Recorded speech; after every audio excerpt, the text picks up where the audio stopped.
Hi viewers, welcome to Lavi's Kitchen. Lavi's Kitchenல இன்னைக்கு நம்ம பார்க்க போற ஒரு புது ரெசிபி மட்டன் கோலா உருண்டை குழம்பு. எப்படி பண்றதுன்னு பார்க்கலாம். வாங்க வீடியோக்குள்ள போலாம்.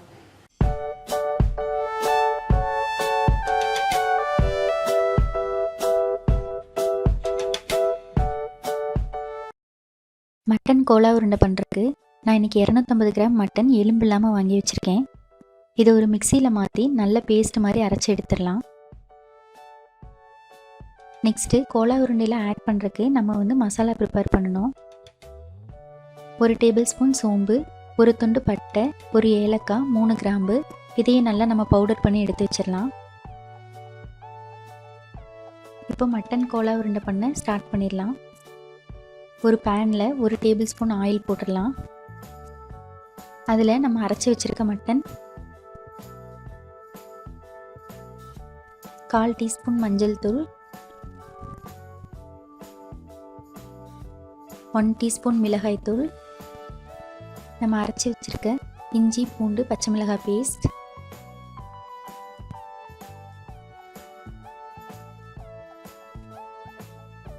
பட்டை கிராம்பு மசாலா,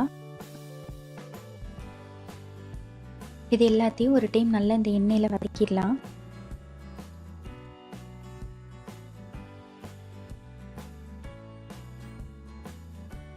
தேவையான அளவு உப்பு சேர்த்து இதை இன்னும் ஒரு 2 நிமிஷம் நல்லா வதக்கிடலாம். இது ஒரு மிக்ஸி ஜாரில் மாற்றிடலாம். நல்ல பேஸ்ட் மாதிரி இதை அரைச்சி எடுத்துக்கலாம்.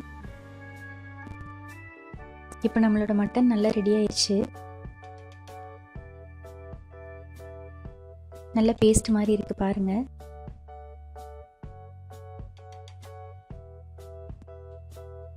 இந்த பதத்தில் இருந்தால் நமக்கு கரெக்டாக இருக்கும். இதில் ஒரு பெரிய வெங்காயத்தை சின்ன சின்னதாக கட் பண்ணி வச்சுருக்கேன், அதை சேர்த்துக்கலாம். 2 டேபிள் ஸ்பூன் பொட்டுக்கடலை மாவு ஆட் பண்ணிக்கலாம்.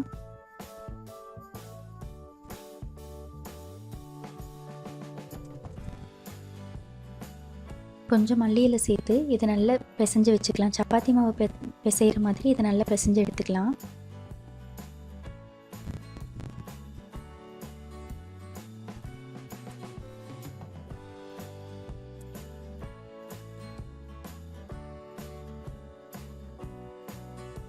இப்போ இது நல்லா பிசைஞ்சு எடுத்துட்டோம்.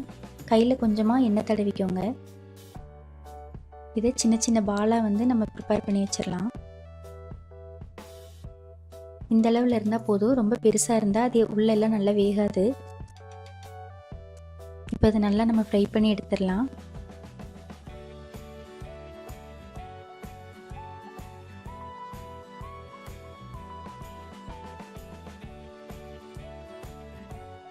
இப்போ நல்லா பொன்னிறம் ஆயிருக்கு, நல்லா வெந்துருச்சு.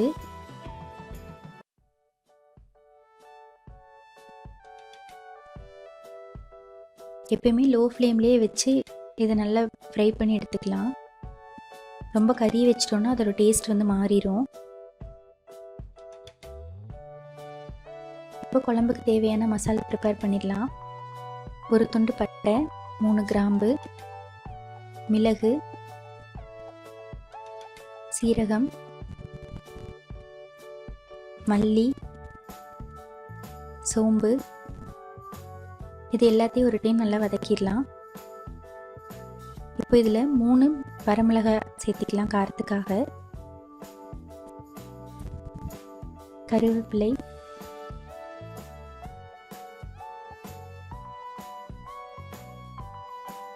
இது எல்லாத்தையும் நல்லா ஒரு மிக்ஸி ஜாரில் மாற்றி பவுடர் பண்ணி எடுத்துடலாம். அடுத்து குழம்பு பண்ண ஸ்டார்ட் பண்ணிடலாம். 1 டேபிள் ஸ்பூன் ஆயில் சேர்த்து அதில் 2 கிராம்பு, 1 துண்டு பட்டை, சோம்பு, இது எல்லாத்தையும் நல்லா எண்ணெயில் ஒரு டைம் வதக்கிடலாம்.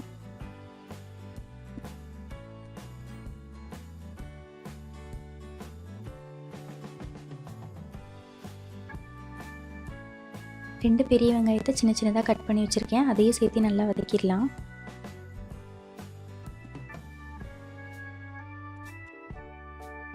தேவையான அளவு உப்பு சேர்த்திடலாம்.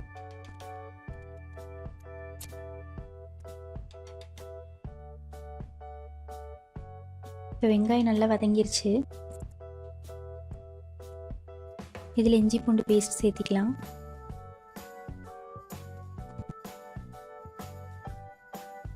இஞ்சி பூண்டு பேஸ்ட்டு பச்சை வாசனை போகிற வரைக்கும் நல்லா வதக்கிட்டு இதில் கருவேப்பிலை சேர்த்திக்கலாம்.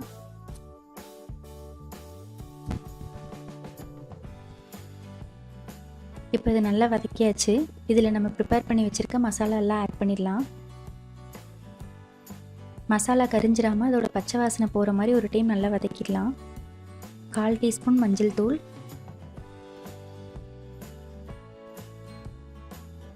1/4 டீஸ்பூன் மிளகாய் தூள். இப்போ இந்த எண்ணெயில் இது எல்லாத்தையும் நல்லா வதக்கிடலாம்.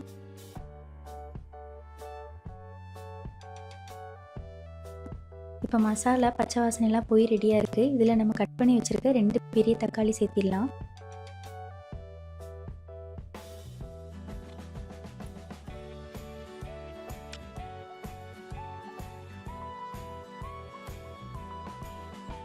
இப்போ தக்காளி நல்லா வதக்கியாச்சு.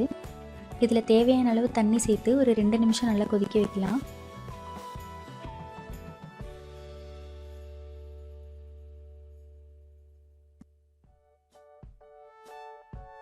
இதை க்ளோஸ் பண்ணி ஒரு 2 நிமிஷம் நல்லா கொதிக்க வைக்கலாம்.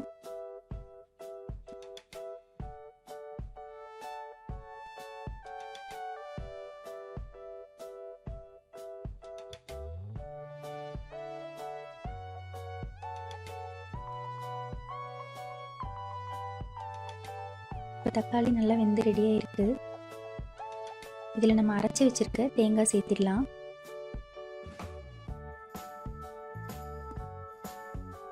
இதை நல்லா மிக்ஸ் பண்ணிவிட்டு தேவையான அளவு தண்ணி சேர்த்து ஒரு 3 நிமிஷம் நல்லா வேக வைக்கலாம்.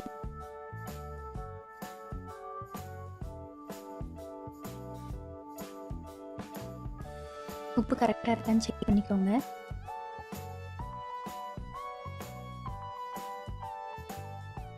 இப்போ 3 நிமிஷம் ஆயாச்சு. குழம்பு நல்லா ரெடியாக இருக்குது.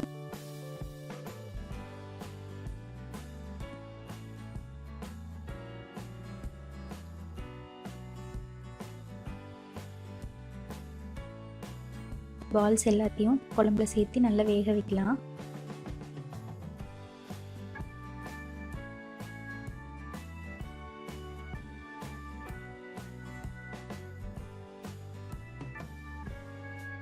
ஒரு 3 நிமிஷம் இது நல்லா வேகட்டும். அப்போதான் நமக்கு நல்ல டேஸ்ட் கிடைக்கும்.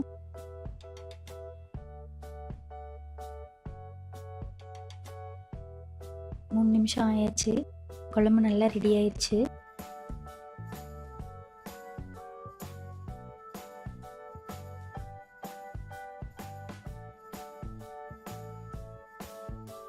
இப்போ இதில் தேவையான அளவு மல்லி இலை சேர்த்திக்கலாம்.